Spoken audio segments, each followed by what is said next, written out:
모든 관계에서 약속은 맺어지게 되어 있습니다. 말로 하는 약속도 있지만 하나님이 인생을 지으시고 이 관계 속에서, 관계의 그물 속에서 다 맺어지게 했거든요.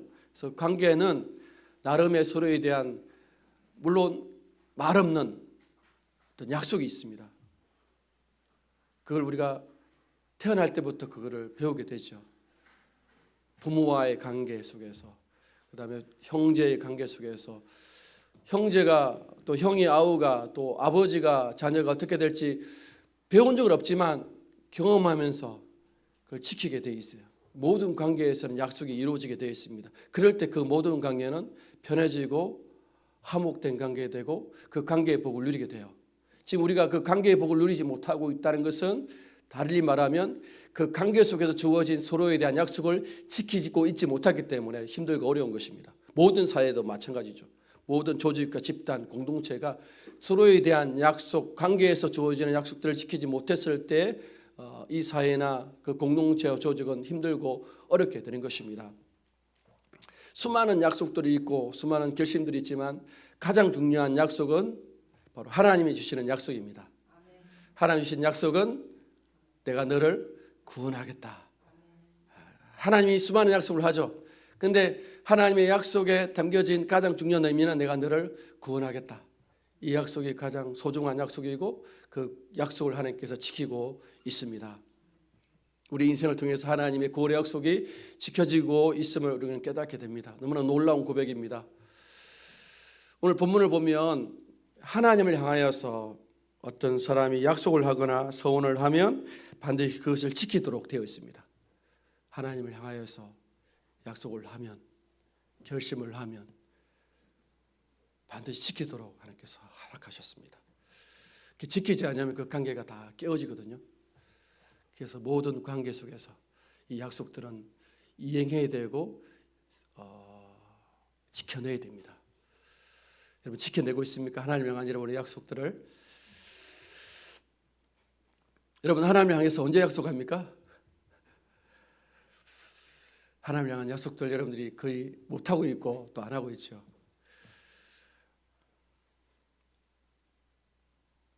근데 하나님을 향한 약속들, 하나님을 향한 결심들은 주로 하나님의 구원을 경험하고 싶을 때 이루어지게 돼요. 여러분 대표적으로 한나가 아들이었었잖아요. 아들 없는 여인이었습니다. 남편의 사랑을 받고 정말 좋은 집안에 있지만 한나는 아들이 없었어요. 아들이 없다는 것은 자기 인생 가운데 하나님의 구원의 손길이 단절되는 것처럼 느껴진 거예요. 단절된 건 아니지만 하나님의 섭리 속에서, 하나님 계획 속에서 잠시 하나님의 손길과 하나님 일하심을 잠시 멈추어서 한나의 마음속에 하나님을 향한 갈망, 하나님을 향한 열망을 불어넣게 되었어요. 하나님 자식이 없습니다. 내가 아들이 없습니다. 얼마나 하나님의 일하심, 하나님의 구원을 갈망하게 되겠습니까? 결핍이 있으면, 가난함이 있으면, 우리 인생 가운데 고난이 있으면 하나님을 향한 어떤 갈망과 구원에 대한 열망이 깊어지게 되거든요. 평탄할 때는 그걸 못 느끼죠. 부족함이 없을 때는 그걸 못 느끼는데 하나님께 때로 인생 가운데 하나님의 손길과 하나님 일하심을 경험하기 위해서 인생에 구멍을 내십니다. 인생을 향해서 결핍을 주십니다. 가난케 하십니다. 곤난케 하십니다. 그럴 때는 하나님을 향한 갈망이 있죠. 왜? 하나님의 구원과 하나님의 일하심 손길이 내 인생 가운데 없는 것처럼 느껴지기 때문에 그렇죠. 그래서 한나가 자기 아들이 없기 때문에 하나님을 향해서 갈망이 생겼습니다.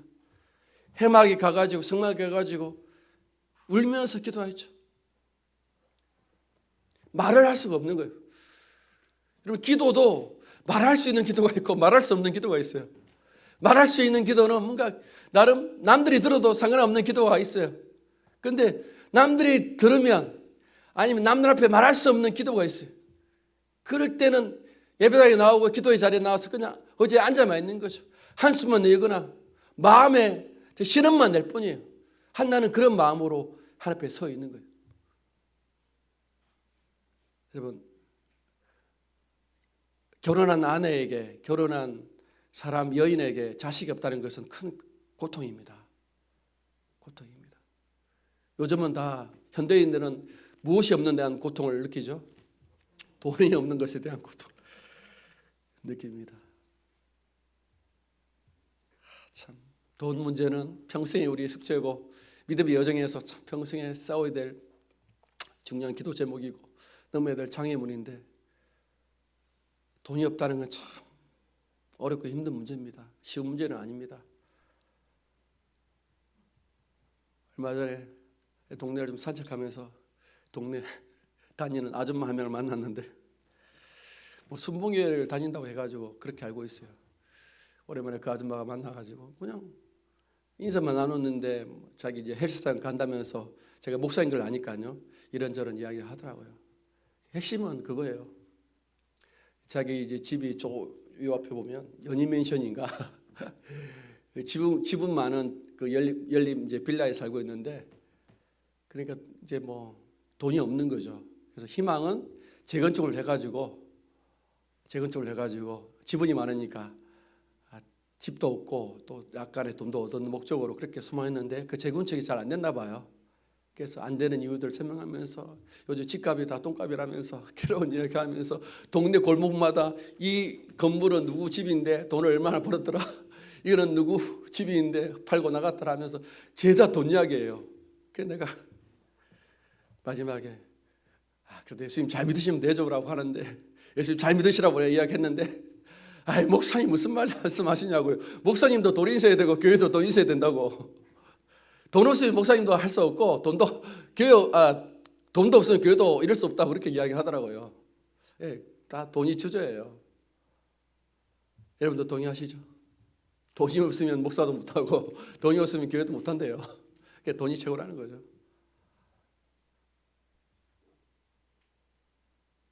제가 그 이야기를 듣고 제가 순발력이 약하기 때문에 그 순간에 아무 말도 못했어요. 딱 이게 뒤에 뒷방에 들어가 앉아 있는데 참 마음도 괴롭더라고요. 왜 내가 그때 그분에게 예수님을 더 확실하게 확신 있게 전하지 못한가 하는 회개도 많이 하면서 자책했습니다.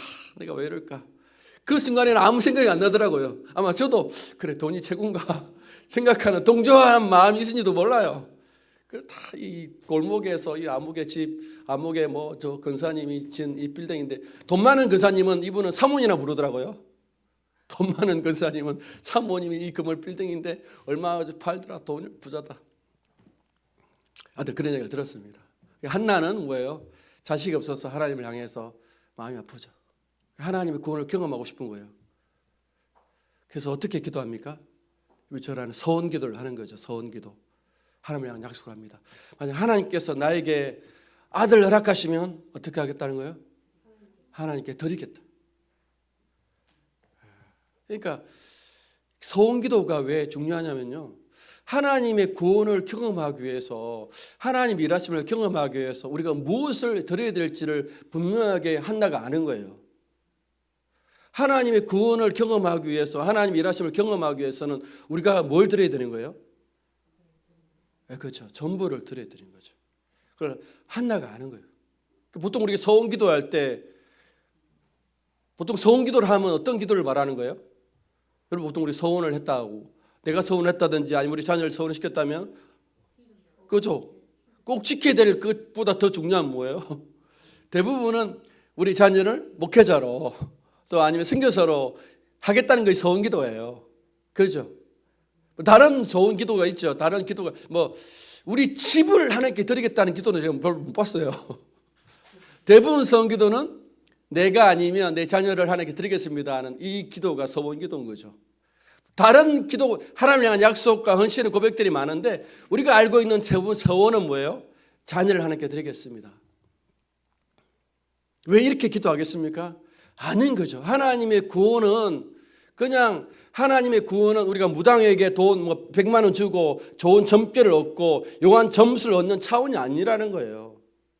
하나님을 향한 기도는 뭐예요? 하나님이라는 존재는 우리의 전부를 원하시기 때문에 하나님의 구원하심을 경험할 때, 하나님의 일하심을 경험할 때 내 전부를 드리겠습니다 하는 이런 고백이 아니 나올 수가 없어요. 참 서원 기도가 이상한 거죠. 그렇죠. 지금 내 인생 가운데, 내 삶 가운데 이 구멍을 채우고 결핍을 채우고 가난함을 채우고 이 고난을 해결할 수 있는 유일한 길은 하나님의 구원을 경험할 수밖에 없는데, 하나님의 일하심을 경험할 수밖에 없는데, 하나님의 구원과 하나님의 일하심은 언제 이루어진다? 우리가 하나님을 향한 전부를 드릴 때 이루어진다는 것을 너무나 잘 아는 거예요. 그렇죠? 동의가 되십니까? 그 서원 기도는 이 하나님을 향한 서약의 기도는 만만치가 않은 고백이에요. 만만치가 않은 고백이에요. 그래서 여러분 아무나 서원하지 않기를 축복합니다. 아무나 하면 안 됩니다. 그 서원을 다 이루어야 된다고 말합니다. 약속을 지켜야 된다고 말합니다. 우리 2절을 같이 한번 보겠습니다. 2절 보겠습니다. 시작. 사람이 여호와께 서원하였거나 결심하고 서약하였으면 깨트리지 말고 그가 입으로 말한 대로 다 이행할 것이니라. 서원하고 결심하고 서약하면 깨트리지 말고 다 이행하고 지켜야 된다고 이렇게 말씀하십니다. 그죠? 예의가 없는 거예요. 근데 예의가 없는 가운데 특별히 오늘은 누구에게 포커스를 맞추고 있습니까?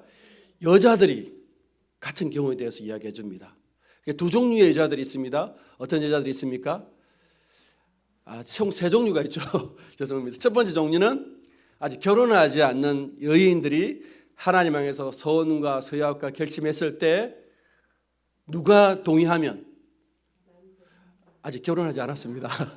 아버지가 그걸 듣고 아무 말이 없으면 어떻게 해야 돼요?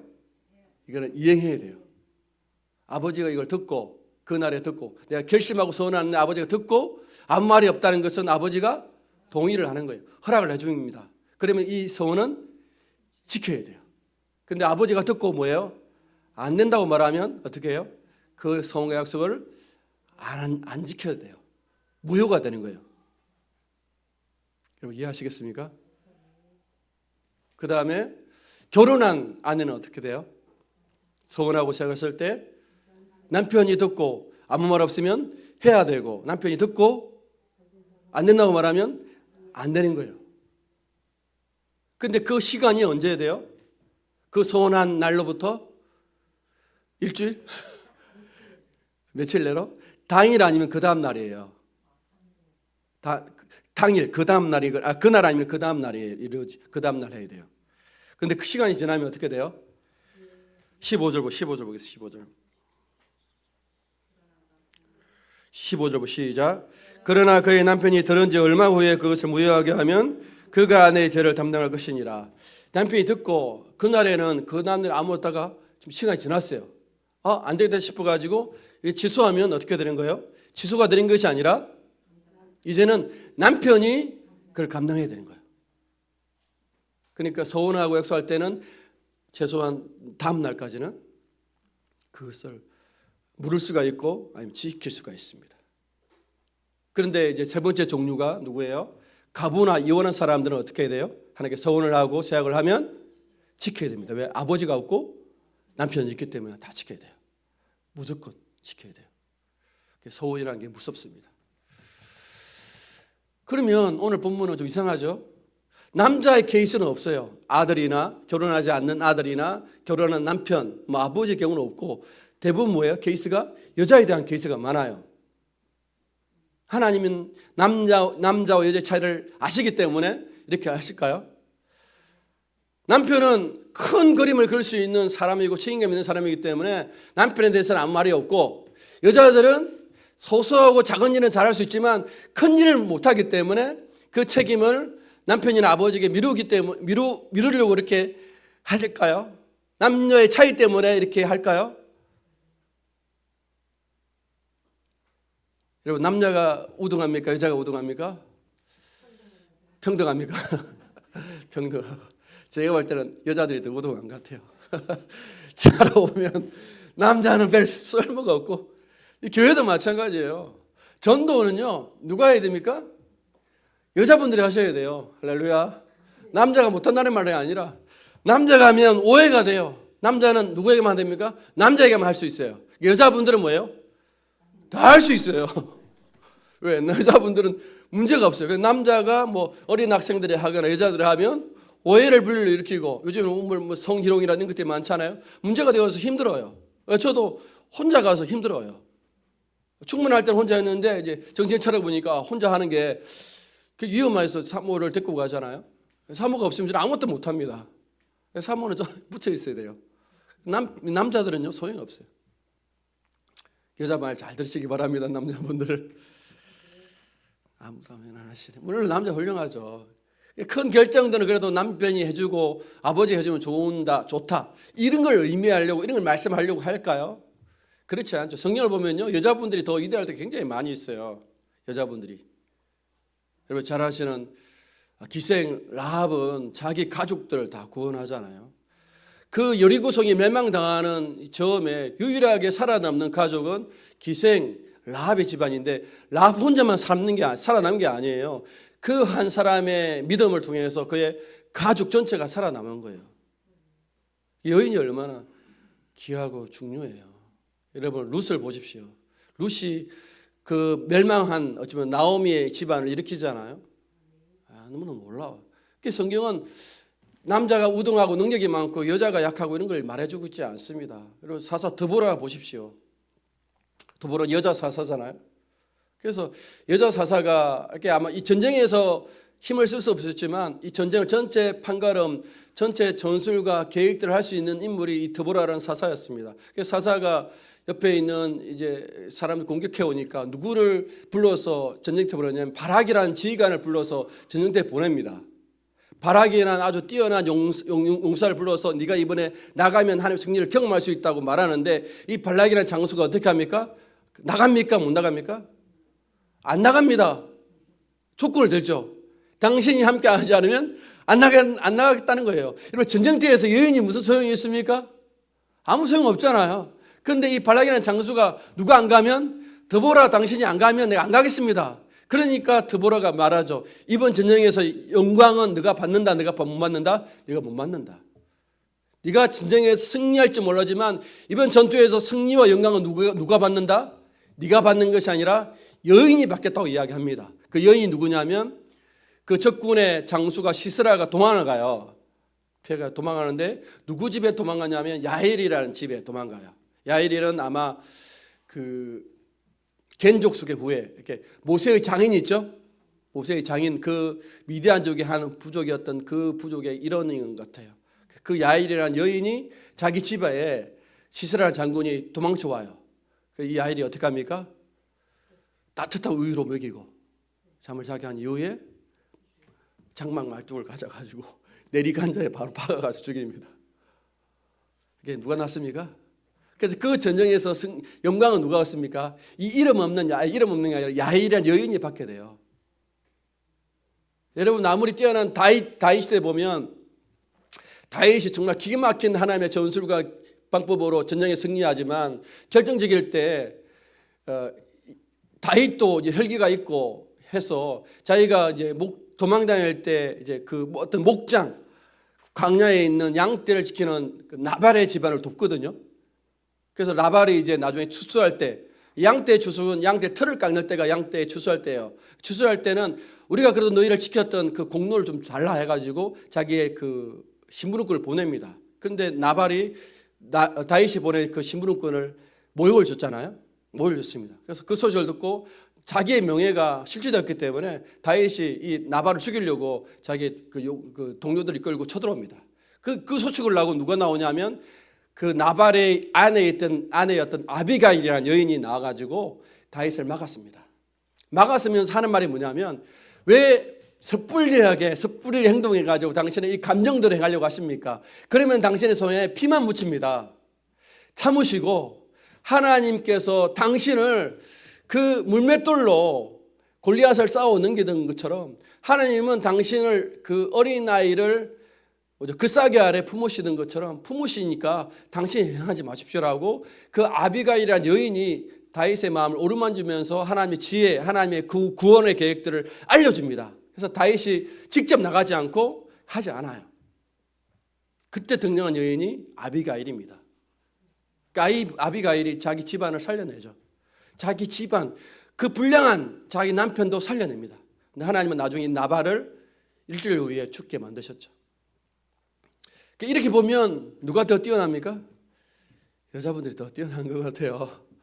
성경은 남녀의 차이를 말하는 게 아니에요. 오늘 본문은 무엇을 말합니까? 다 했습니다. 이 본문은 언약 공동체의 중요함을 말합니다. 뭘 말한다고요? 언약 공동체의 중요함을 말하는 거예요. 언약. 여인에 대한 비유를 통해서 오늘 결혼하지 않는 여인들은, 어린 아이들은 어느 공동체에 있어요? 아버지의 공동체에 있어요. 아버지의 장막에 있어요.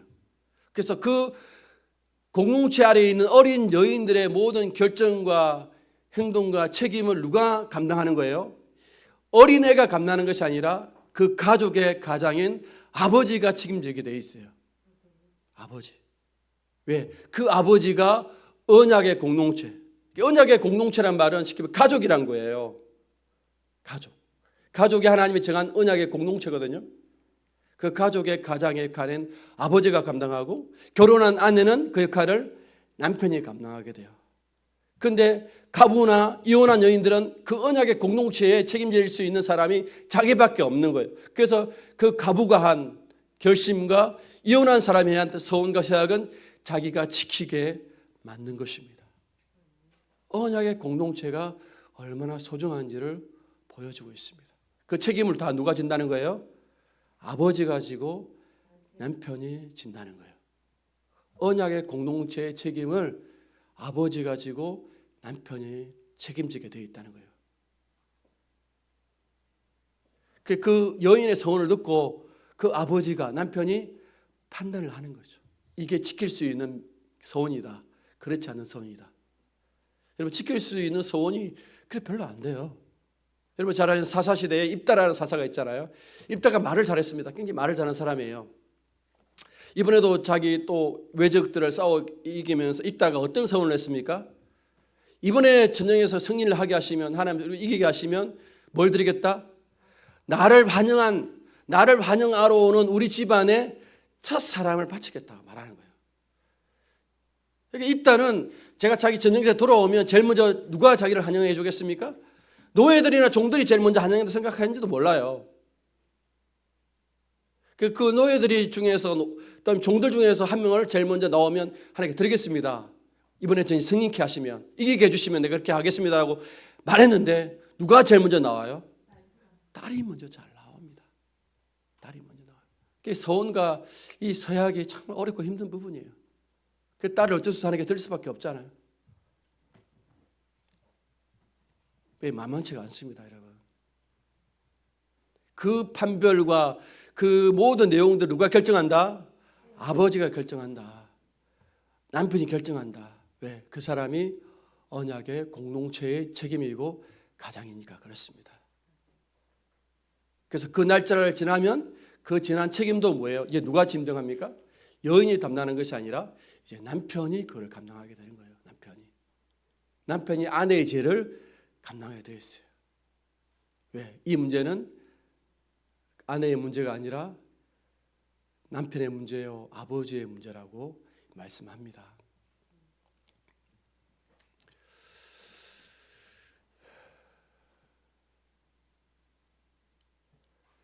그래서 우리는 하나님을 향해서 약속을 할 때, 맹세할 때, 서약을 할 때 함부로 하면 안 되는 것입니다. 반드시 지키게 됩니다.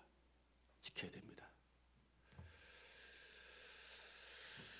그럼 우리가 하나님을 향해서 어떤 약속을 할 때, 결심을 할 때 제일 중요한 약속, 제일 엄청난 약속들에 대한 것들은 어떤 내용이 담겨질까요? 여러분, 하나님을 향할 때 약속을 하고 어떤 결심을 할 때 이 약속과 결심은 주로 어떤 형태로 이루어집니까? 하나님 향해서 약속해 본 적이 없어요. 기도할 때. 결심을 해본 적이 없습니까? 주로 어떤 결심과 약속을 하시죠, 여러분? 기도의 내용이 뭐예요? 별로 안 하고 싫어 봐요.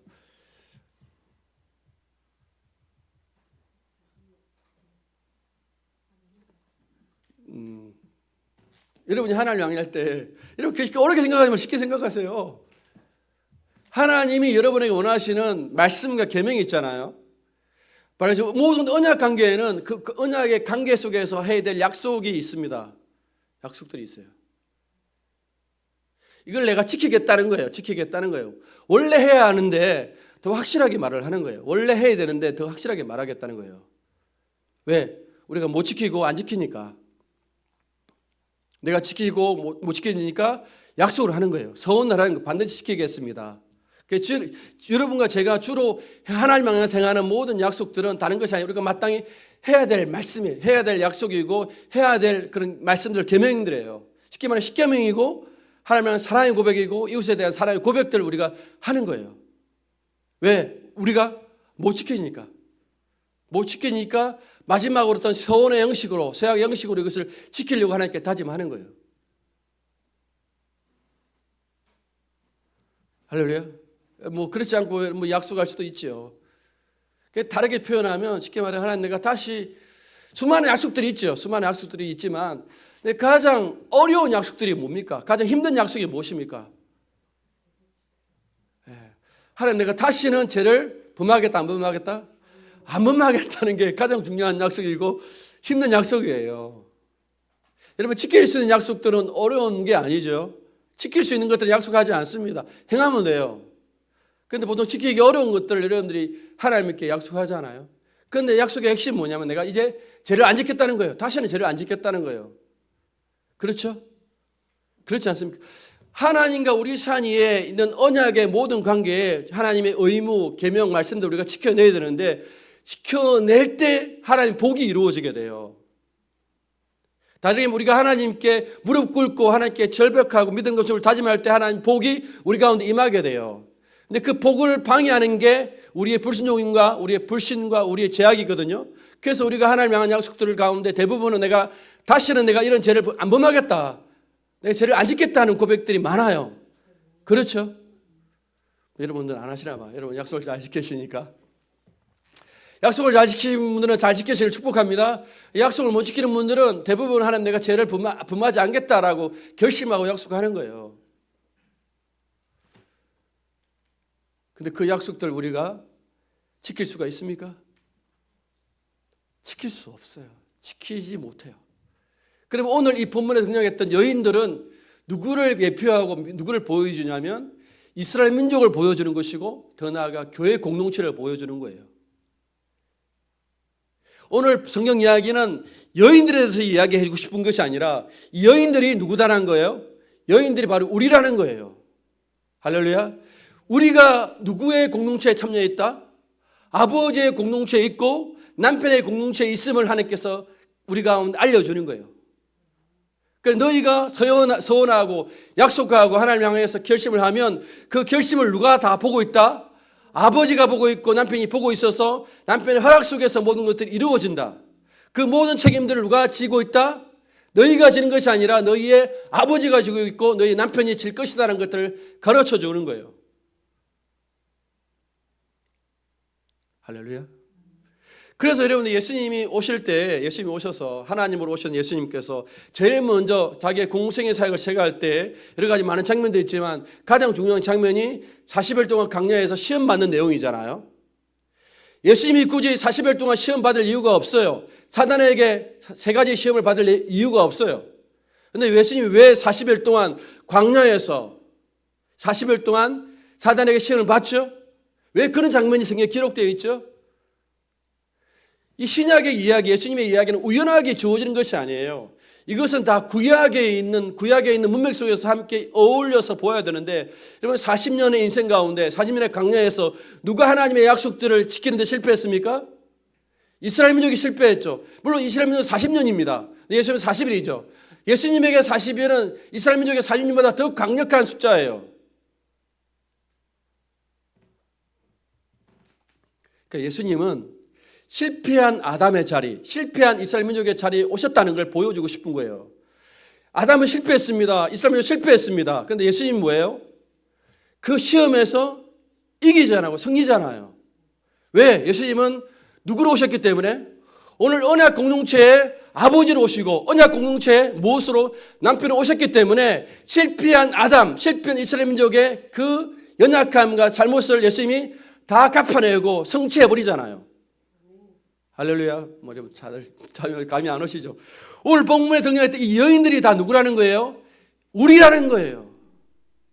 우리에 대한 모든 책임들을 예수님이 아버지로서 때로는 남편으로서 감당해내겠다 그걸 약속해내는 거예요. 그래서 예수님의 첫 공생의 사역은 광야에서 40일 동안 사단에게 시험 받는 거예요. 엄청난 시험을 받았습니다. 아담은 모든 것이 다 풍족한 가운데 먹는 시험에서 넘어갔습니다. 에덴 동산에는 과일이 넘쳐났습니다. 맛있는 과일이 넘쳐났어요. 얼마나 맛있는지 몰라요. 부족함이 없는 양식을 갖고 있어요. 근데 다 누리고 다 할 수 있는데 아담 뭐예요? 하나만 하지 말라고 하나님께 경주하신 거예요. 하나만 다 할 수 있는데 하나만 하지 말라는 거예요. 이 어려운 계명이니까 어려운 계명입니까? 아니면 쉬운 계명이에요? 쉬운 계명이에요. 하나님은 어려운 계명을 주시지 않습니다. 여러분 10계명이 어렵나요? 쉽나요? 도둑질 하지 말라는 게 어려워요? 쉬워요? 답답하십니다. 어렵기도 하고 쉬운 것 같기도 하죠. 간음하지 말라는 말이 쉽습니까? 어렵습니까? 쉬운 것 같기도 하고 어렵지 같기도 하죠. 죄가 들어오고 욕심이 들어오면 어렵고 그렇지 않으면 쉬운데 아담의 욕심이 들어왔잖아요. 다 할 수 있는데 하지 말라는 계명을 어겼습니다. 아담은 풍족한 가운데 그 계명을 어겼어요. 근데 예수님은 어떻게 오셨습니까? 더 악주꾼인 40일도 굶주렸습니다.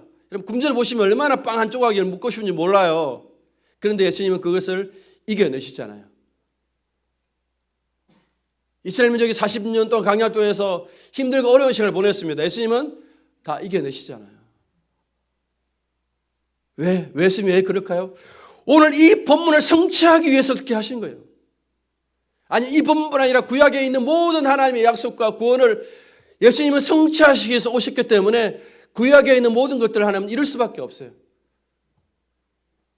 오늘 이 본문도 예수님이 오셔서 성취하시고 이루어내시는 거예요. 그래서 고린도후서 1장을 보면 여러분 중요한 말씀이니까 고린도후서 1장을 찾아볼까요? 성경을 없는 분도 계시겠지만 없는 분들은 안 찾으셔도 제가 읽어드리겠습니다. 고린도후서 1장 말씀을 제가 읽겠습니다.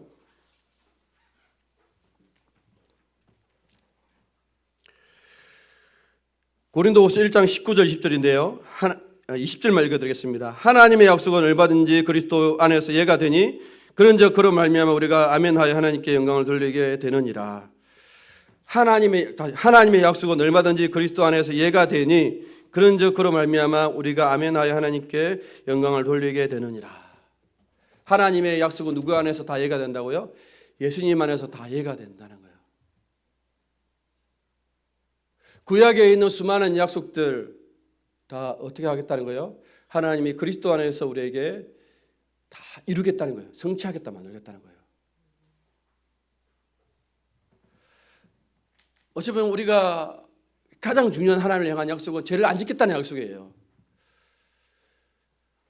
여러분이 하나님 향해서 날마다 분만은 마음의 결심과 고백 중에서 가장 중요한 고백은 이제 내가 죄를 짓지 않겠습니다.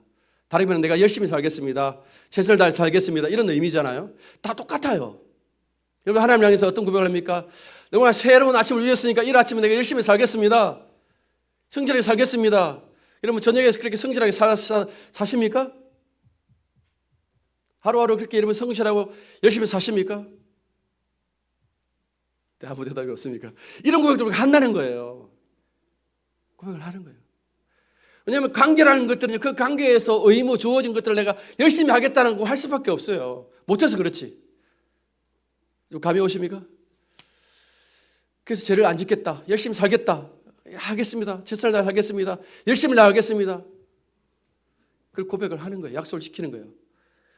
그 약속이 이루어질 때, 그 약속을 지켜낼 때 그 언약의 복을 우리가 누리게 돼요. 할렐루야? 여러분 아시겠죠? 여러분 매일 하나님을 향해서 그 언약의 신실함을 보일 때 하나님 주시는 그 은혜의 선물들, 아니 구원의 선물들을 풍성하게 누리게 되는데 문제의 요원은 뭐냐면 우리가 이 언약을 하나님을 향한 신실함을 우리가 지켜내지 못하니까 관계가 힘들고 어렵다는 거예요. 우리가 그 하나님을 향해 신실하지 못하기 때문에 날마다 죄를 범하고 있기 때문에 힘든 거예요. 근데 오늘 본문을 통해 다시 들어오면 그러면 그 실패하고 이루지 못한 다시 죄를 범하는 그 약속들을 누가 책임지겠다는 거예요? 여인이 책임지겠다? 근데 여인에게 묻습니까? 아니, 누가 책임지겠다? 아버지에게 묻고 남편에게 묻겠다는 거예요. 하나님이 그 진짜 아버지와 남편에게 묻죠. 누구에게 묻습니까? 예수님께서 우리의 아버지로, 우리의 영적인 아버지로, 영적인 남편으로 오셨어요. 그래서 예수님이 하나님께서 누구에게 우리가 성취하고 이루어야 될 모든 약속들을 예수님이 다 성취함으로 완벽하게 이루시는 거예요. 그래서 하나님의 구원이 어떻게 이루어지냐면 하나님의 구원은 약속으로부터 이루어집니다. 하나님이 구원하시고 약속하셨습니까? 아니면 약속하시고 구원하셨습니까? 약속하시고 구원하셨습니다. 왜 하나님 약속하고 구원했을까요? 지키시고 했죠. 왜 지키셔야만 되겠습니까? 언약이니까 지켜야 됩니다. 하나님의 약속에 지켜야 됩니다. 그런데 하나님께서 언약하고 약속하지 아니하면 하나님 여러분과 저를 구원할 수 있습니까? 없습니까? 왜? 마음에 안 들어요. 하나님 볼 때 여러분과 저는 신실하지 못해서 하나님의 그 약속을 이루고 싶습니까? 아니, 안 이루고 싶어요. 안 이루고 싶어요. 여러분 날마다 배신 당해보세요. 관계 속에서 배신을 당해보세요. 부부 사이에 아니면 교회 안에서 교우들끼리 그 배신을 당해보세요.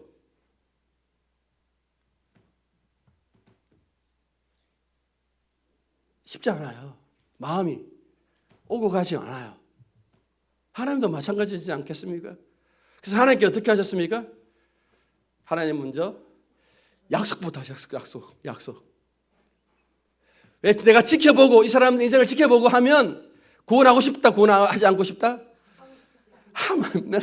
나를만 때리고 싶어요. 여러분 자녀들 보시면 어떻게 해요? 아유 잘한다 자녀들 있습니까? 이런 마음에 드는 자녀 있어요? 그건 예수 잘 믿는 자녀만 그렇게 해요. 그렇지 않는 자는 쉽지 않아요. 뭐 저도 마찬가지. 저도 우리 어머니 보실 때 형편없는 자식이 없겠죠. 지금도 마찬가지고 서로 볼 때 그렇게 하는 거예요. 자기도 못하면서 늘 남들에게 더 많은 걸 요구합니다. 그래서 하나님 어떻게 하시냐면 먼저 약속부터 약속하셨습니다. 하나님 어떤 약속이었습니까? 하나님 약속하신 중요한 약속은 몇 가지 있는데 아브라함에게 주신 약속이에요. 아브라함 한 살 불러서 이제 내가 아브라함 너와 너의 후손을 내가 구원하겠다, 구원하지 않겠다, 구원하고 축복하고 나라가 되게 하겠다, 땅을 주겠다, 사람이 많아지겠다, 내가 복의 통로가 되겠다 약속하셨어요. 하나님이 아브라함을 불렀을 때 아브라함의 믿음과 순종을 보고 한 게 아니라 뭐예요? 먼저 약속을 하는 거예요. 내가 너를 구원하겠다, 내가 너를 복의 통로가 되겠다고 먼저 약속하신 거예요. 그러면서 아브라함 후손들을 지켜내십니까? 지켜내지 않았습니까? 지켜내잖아요. 중간에 하나님이 썰어버릴 때 많아요. 그래서 나라가 망하게 했죠. 포로 끌게 아니고. 그러나 남겨두었습니다. 다 없애지 않았습니다. 남겨주셨습니다. 왜? 하나님이 아브라함이 약속했기 때문에 그렇습니다. 이걸 알고 모세나 많은 사람들이 뭐예요? 많은 선자들이 하나님 약속하신 것을 기억하시고 우리를 구원해 달라고 요구하는 거예요. 하나님 약속하지 않았습니까? 약속하지 않았습니까? 내가 약속했지. 하나님의 약속으로 말미암아 우리를 이루시는 거죠. 다윗에게 약속했습니다. 다윗에게 뭐죠? 내가 너의 후손을 통해서 너의 아들 통해서 내가 내 집을 지겠다. 너의 후손이 계속 그 등불이 끄지 않게 만들겠다. 근데 다윗의 아들 보십시오. 솔로몬부터 계속되는 아들 보십시오. 괜찮은 아들이 있습니까? 없어요. 하나님 아시는 거예요. 다윗의 후손들이 괜찮은 아들들이 있다 없다? 없다. 그래서 하나님 먼저 하십니까? 먼저 약속부터 하시는 거예요.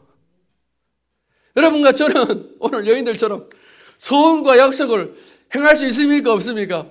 모르면서 순간 감동해가지고 내가 아버지 이렇게 하겠습니다 약속하는데 아버지가 들어보고 너 못해. 아버지 있어가지고 남편이 들어보고 너 안 돼 라고 해주는 거예요.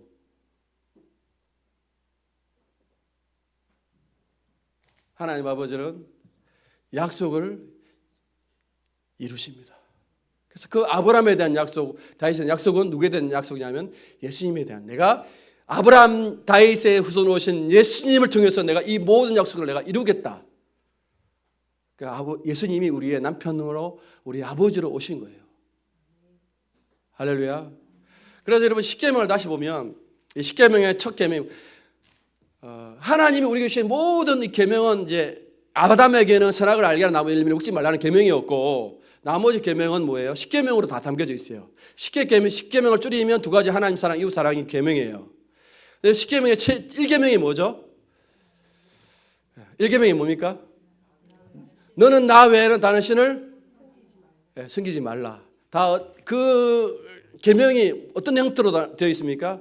명령문으로 되어 있죠. 명령문. 그냥 평서문으로 되어 있는 것이 아니라 명령문으로 되어 있죠. 하지 말라, 살인하지 말라 되어 있죠. 그렇죠? 근데 이거를 여러분들이 잘 아시면 이게 번역제라서 그런데 명령으로 번역했지만 원래는 이렇게 번역된 게 아니라 원래는 이렇게 아니라 원래는 어떻게 번역냐면 너 외에 다른 신을 내가 내게 두게 하지 않을 것이다. 이렇게 되어 있어요. 살인하지 말게 할 것이다.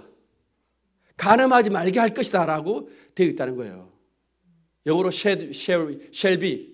우리 shall be가 그런 의미가 있어요. 우리가 그 감각을 모르지만 우리가 그걸 명령으로 번역해도 상관없지만 원래는 뭐예요? 그것이 명령이 아니라 뭐예요? 따르겠습니다. 약속으로 되어 있습니다. 약속.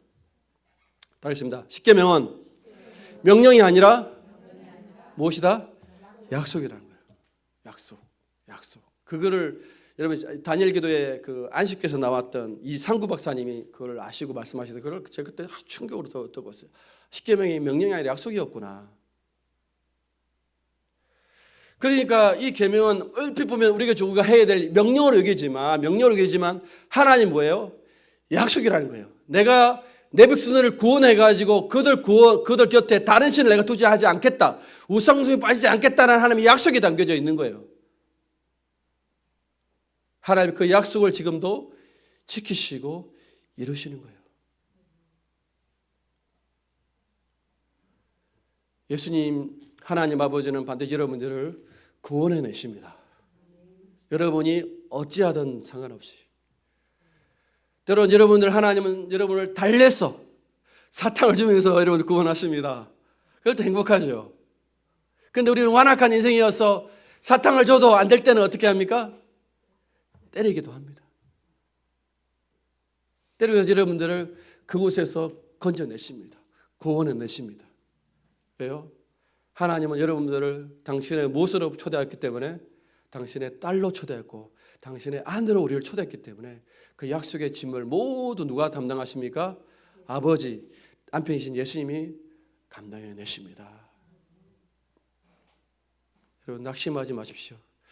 우리는 낙심하고 연약하지만 예수님께서 반드시 여러분들을 구원해내십니다. 그걸 기억하십시오. 반드시 그걸 경험하시죠. 여러분 아무리 죄악 가운데 일지라도 그 죄악에서 우리는 죄악의 늪에서 우리는 구원해낼 끌어올릴 수 없어요. 죄악의 늪 허름해지고.